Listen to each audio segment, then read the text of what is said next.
नमस्कार, सुप्रभात। सबरंग कार्यक्रम में आप सभी का हार्दिक स्वागत, अभिनंदन।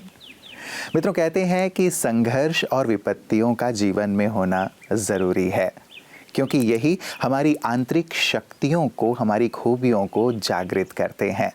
जब तक जीवन में विपत्तियां नहीं आती हैं, संघर्ष का एक दौर नहीं आता, तब तक व्यक्ति अपने अंदर छिपी हुई शक्तियों को नहीं पहचान पाता। एक नाविक जब तूफान से गुजरता है, एक पायलट जब ऊपर तूफान से गुजरता है, विपरीत परिस्थितियों से गुजरता है, या फिर सड़क पर भी चलने वाला एक व्यक्ति जब विपरीत उबड़-खाबड़ रास्ते का सामना करता है, तो वो सक्षम बन पाता है, सशक्त बन पाता है, अनुभवी बन पाता है। इसीलिए जीवन में जब कभी भी संघर्ष आए, विपत्तियां आए, तो इसे भी हमें सकारात्मक रूप से अपने जीवन में लेना है कि ये मेरे जीवन में मुझे कुछ सिखाने के लिए आए हैं, शक्तिशाली बनाने के लिए आए हैं, अनुभवी बनाने के लिए आए हैं। ऐसा दृष्टिकोण हमें जीवन में हमेशा ही आगे बढ़ाता है। तो आइए ऐसे ही सुंदर भाव और दृष्टिकोण को अपनाने के साथ चलते हैं आज के सुंदर सुवाक्य की ओर। ओम शांति।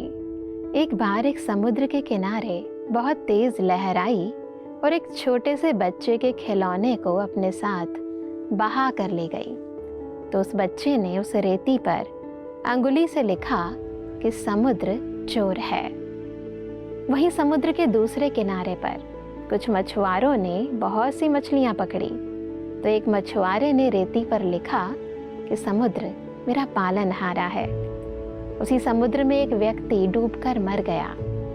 तो उसकी पत्नी ने लिखा कि समुद्र हत्यारा है। उसी लहर से एक भिखारी को मोती मिल गया। तो उसने लिख दिया कि समुद्र दानी है।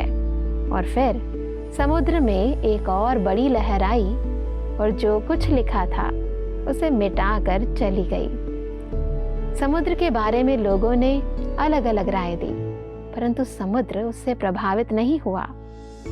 वो आया अपनी मस्ती में और अपना कर्म करके चला गया।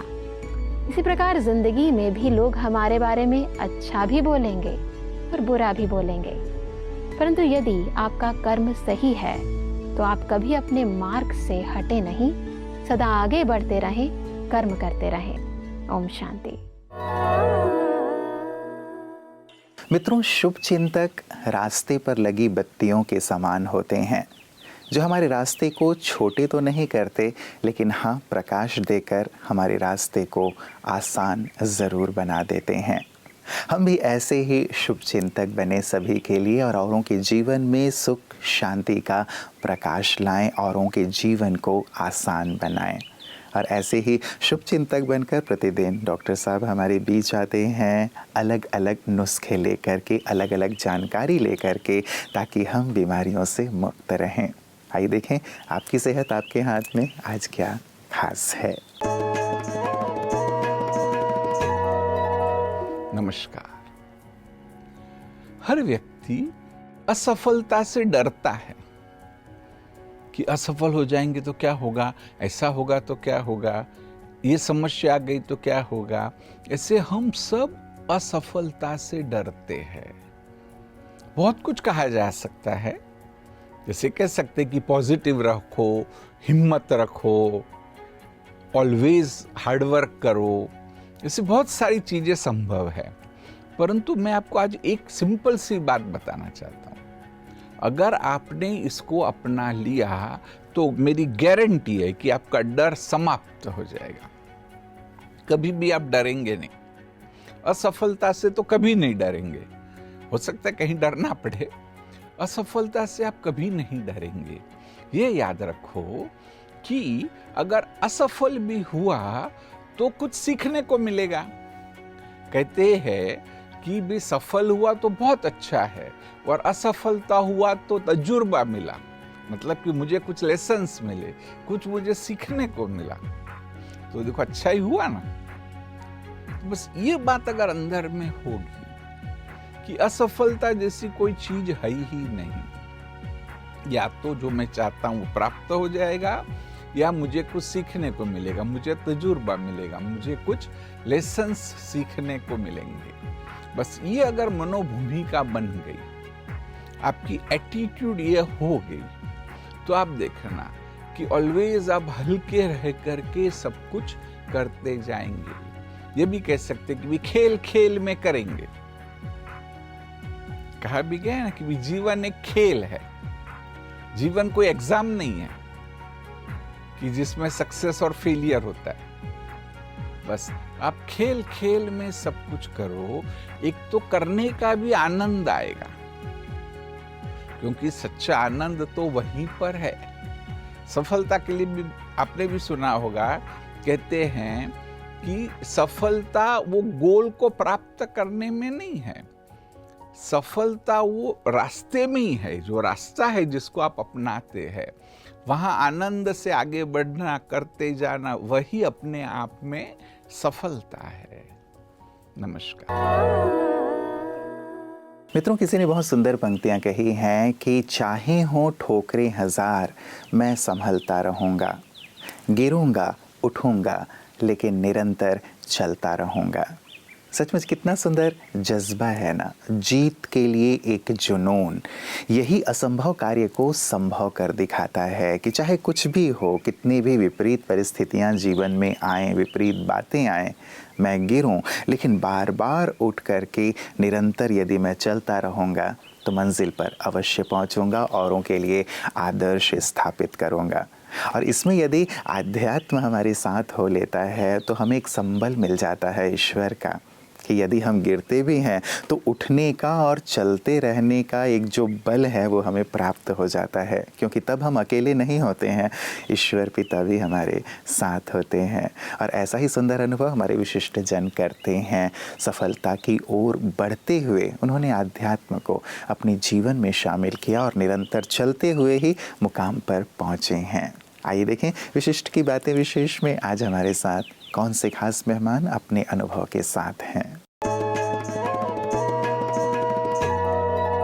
ऐसा समझना ठीक नहीं होगा कि कर्म करना व्यक्ति के हाथ में है और जो कर्म वो करता है वही परिणाम उसे प्राप्त होता है। परमात्मा कोई फल प्रदान नहीं करते। नहीं, ऐसा नहीं। उसको अच्छी तरह से ये समझना है कि पात्रता के आधार पर भगवान का कर्मों की अनुभूति अपने को होता है। जैसे कोई पानी हो, स्वच्छ हो, तो उसमें जो सूर्य का प्रतिबिंब पड़ेगा बिल्कुल स्वच्छ अपने को दिखाई देगा।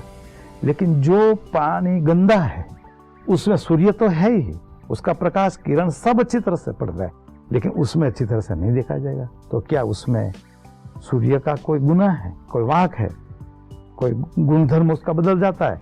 नहीं, वो तो ऐसा ईश्वर ऐसा ही है, लेकिन पात्रता आपने कैसे प्राप्त की है उसके ऊपर आधारित है। मतलब व्यक्ति के ऊपर ये निर्भर करता है। इसलिए हम अच्छे कर्म की ओर प्रवृत्त हों ताकि हमारा जीवन भी श्रेष्ठ और सुंदर हो। अब विशेष करके परमात्मा के बारे में स्वामी जी, बहुत सारे लोगों के अलग अलग विचार हैं। जितने भी लोगों से मैं मिलता हूँ, चाहे वो अलग अलग मठ के हैं, पंथ के हैं, संप्रदाय के हैं, धर्म के हैं, बहुत सारी चीज़ों पे एक मत है कि सबके अंदर मूल्य होने चाहिए, गुण होने चाहिए, प्रेम होना चाहिए, भाईचारा होना चाहिए। ये सारी चीज़ें लोग मानते हैं। लेकिन जहाँ परमात्मा की बात आती है वहाँ सबके अंदर एक वैचारिक मतभेद है। कोई कहता है परमात्मा ऐसा है, कोई कहता है परमात्मा ऐसा है। आप परमात्मा के विषय में क्या कहें? हम परमात्मा के विषय में सगुण साकार उपासक है। हम तो भगवान सदैव साकार है, उसकी हम उपासना कर रहे हैं। और नाम और रूप, वो विभिन्न रूप से सब लोग प्रस्तुत अपने सिद्धांत के अनुसार करते हैं जी। जैसे शंकराचार्य, उन्होंने शांकर वेदांत लिखा कि ईश्वर निर्गुण निराकार है। रामानुजाचार्य हुआ तो उन्होंने भी वेदांत लिखा, वो रामानुज वेदांत से कहलाता है। तो उन्होंने भगवान को साकार रूप से प्रतिपादन किया। जैसे आपका प्रश्न यही है कि अलग अलग रूप से जी, माने रूप और गुण, वो नाम और रूप, वो अलग अलग रूप से सब शास्त्रकार अपनी अपनी दृष्टि से, अपना अपना अनुभव से, अपनी जितनी क्षमता, समझन, समझ, उसके अनुसार उसको प्रस्तुत करते हैं। लेकिन ईश्वर तत्व जो है वो एक ही है।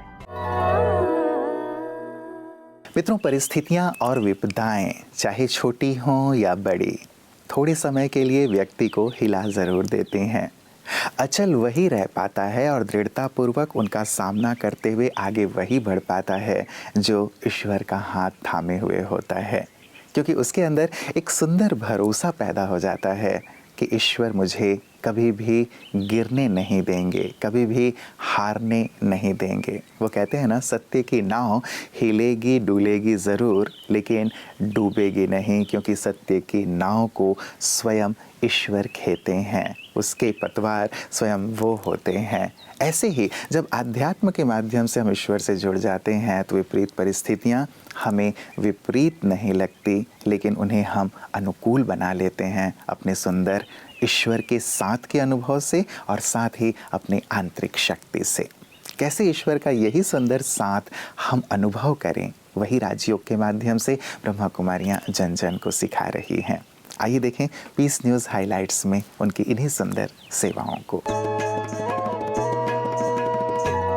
ब्रह्मा कुमारी मुख्यालय के सामुदायिक रेडियो मधुबन 107.8 FM की तरफ से राजस्थान पिंडवाड़ा अबलंग के राजकीय उच्च माध्यमिक विद्यालय धनारी में कम्युनिटी रिपोर्टर RJ के पवित्र ने चित्रों के माध्यम से कक्षा 7वीं से 12वीं तक के लगभग 320 बच्चों को जीवन में नैतिकता और व्यवहारिक ज्ञान कितना आवश्यकता है उस पर प्रकाश डाला। आध्यात्मिकता द्वारा ही नैतिकता और बौद्धिक विकास संभव विषय पर कार्यशाला रखा गया, जिसमें स्कूल के समस्त स्टाफ और स्कूल के प्रधानाचार्य श्रीमान हिंदू राम उपस्थित रहकर कार्यक्रम को तथा ब्रह्मा कुमारी संस्था को इस तरह पुनीत काम के लिए साधुवाद अर्पित किए एवं महीने में एक बार इस तरह प्रोग्राम रखने का आग्रह प्रकाश किए। अंत में मेरा गांव मेरा अंचल कार्यक्रम के तहत प्रिंसिपल और स्टाफ के साथ साथ बच्चों ने बढ़ चढ़कर भाग लेकर अपना प्रतिभाओं को भाषण और गीत के माध्यम से रिकॉर्डिंग कराई। मित्रों, चलते चलते एक बहुत ही गहन लेकिन सत्य बात, जो हम दूसरों से चाहते हैं वो हम दूसरों को देना शुरू कर दें। कई बार हमारे मन में चाहना रहती है कि दूसरे हमें प्यार दें, सहयोग दें, सम्मान दें। हर एक की ये चाहना होती ज़रूर है, लेकिन हमें ये देखना है कि क्या यही चीज़ें हम दूसरों को भी प्रदान कर रहे हैं। कई बार चाहना तो रखते हैं लेकिन हम खुद ही दे नहीं रहे होते हैं, और ये एक यूनिवर्सल लॉ है कि हम जो दूसरों को देते हैं वही हमें प्राप्त होता है। तो क्यों ना हम जो दूसरों से चाहते हैं वही देना शुरू कर दें, सबको प्यार दें, सम्मान दें, सहयोग दें, खुशी दें, शांति दें, आनंद दें। फिर आप देखेंगे कि यही सारी जो संपत्तियां हैं वो कई गुना रिटर्न होकर आपके जीवन में शामिल होती चलेंगी। ज़रूर गहराई से आज इस पर कार्य कीजिएगा और अनुभव कीजिएगा कि कैसे ये कार्य करता है। अपना ख्याल रखिएगा। कल पुनः इसी वक्त कुछ सुंदर बातों के साथ आप सबसे मुलाकात होगी। नमस्कार, ओम शांति।